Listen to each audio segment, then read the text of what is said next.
ଜାଲ ଷ୍ଟ୍ରେଚର ସହ ଫ୍ଲୋଟ୍ ସହ ଏବଂ ସିଙ୍କର ସହ ପାଇପ୍। ଜାଲ ଷ୍ଟ୍ରେଚର ସହ ପାଇପ୍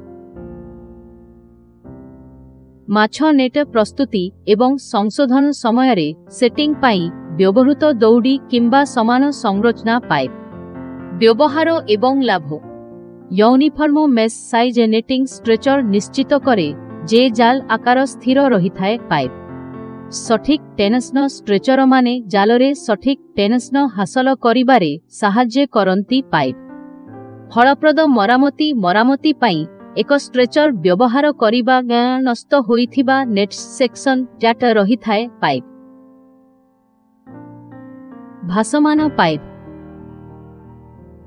ମାଛ ଧରିବା ଗିଅରର ଫ୍ଲୋଟ୍ ଗୁଡ଼ିକ ଅତ୍ୟାବଶ୍ୟକ ଉପାଦାନ। ପାଇପ୍ ସେମାନେ ଗିଅରକୁ ଇଚ୍ଛାକୃତ ଗଭୀରତାରେ ରଖିବାରେ ସାହାଯ୍ୟ କରନ୍ତି, କାର୍ଯ୍ୟ ସମୟରେ ସଠିକ୍ ଆକୃତି ପ୍ରାପ୍ତ କରନ୍ତି ଏବଂ ଟ୍ରଲ୍ ପରି ଗିଅରରେ ଭୂଲମ୍ବ ଖୋଲିବାରେ ସାହାଯ୍ୟ କରନ୍ତି। ପାଇପ୍ ସର୍ବଦା ନିଶ୍ଚିତ କରନ୍ତୁ ଯେ ଭାସମାନ ଅଛି।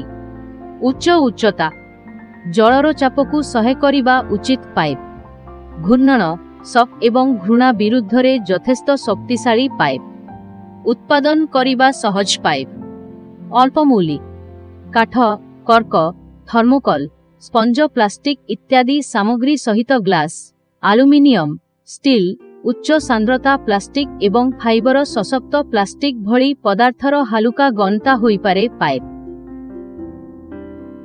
ସିଙ୍କର ସହ ପାଇପ୍ ଫ୍ଲୋଟ୍ ଏବଂ ସିଙ୍କର ହେଉଛି ଫିସିଂ ଗିଅର ଆସେସରିଜ୍। ପାଇପ୍ ବୁଡ଼ିଯିବା ଏବଂ ବଏଣ୍ଟ ଫୋର୍ସ ମଧ୍ୟରେ ଏକ ସଠିକ୍ ସନ୍ତୁଳନ ମତ୍ସ୍ୟଜୀବୀ ଯନ୍ତ୍ରପାତିକୁ ଯଥା ସମ୍ଭବ ଦକ୍ଷତାର ସହିତ କାର୍ଯ୍ୟ କରିବାକୁ ସକ୍ଷମ କରିଥାଏ। ପାଇପ୍ ସିଙ୍କର ଗୁଡ଼ିକରେ ଗଣତା, ଆକାଂକ୍ଷିତ ଗୁଣ ଏବଂ ଦୃଶ୍ୟମାନ ସୂଚକକୁ କମ୍ କରିବାକୁ ସିଙ୍କର ପରି ଛୋଟ ବ୍ୟବହାର କରନ୍ତୁ। ପାଇପ୍ ମାଛଧରା ଲାଇନ ସହିତ ସିଙ୍କରଗୁଡ଼ିକୁ କିପରି ସଂଯୋଗ କରାଯିବ ତାହା ଦେଖନ୍ତୁ ଏବଂ ଶିଖନ୍ତୁ। ପାଇପ୍